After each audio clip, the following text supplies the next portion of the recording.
آپ کے گھروں میں جو نظریات اور معمولات ہیں آپ غور کر کے دیکھیے، آپ ان کو ایک لسٹ بنائیں اور چیک کروائیں، آپ دیکھیں گے کہ اس میں اکثر چیزیں جو ہیں وہ خرافات شامل ہو گئی ہیں۔ میرے آقا صلی اللہ علیہ وسلم کے دور میں ماہ سفر کو منحوس سمجھا جاتا تھا، یہ کفار کا عقیدہ تھا، کفار کا نظریہ تھا، ان کے خیالات تھے۔ سرکار نے فرمایا ولا سفر، سفر کوئی چیز نہیں ہے، اس میں کوئی نحوست نہیں ہوتی۔ ہمارے گھروں میں سفر کا مہینہ عورتیں کیا کہتی ہیں؟ خالی کا مہینہ ہے، اس میں شادی نہیں کریں۔ کیوں بھائی؟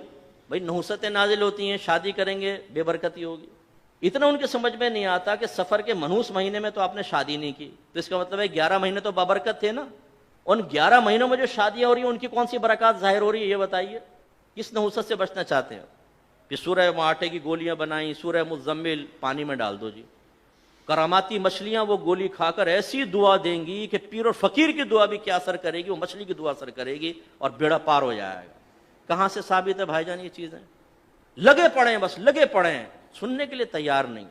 تو اس لیے خدارا اپنے عقیدے کو خالص کریں، اپنے معمولات کو خالص کریں، خراب قسم کے نظریات نکال دیں اپنے گھر سے۔ اور یہ کیسے ہوگا؟ جب آپ سیکھیں گے۔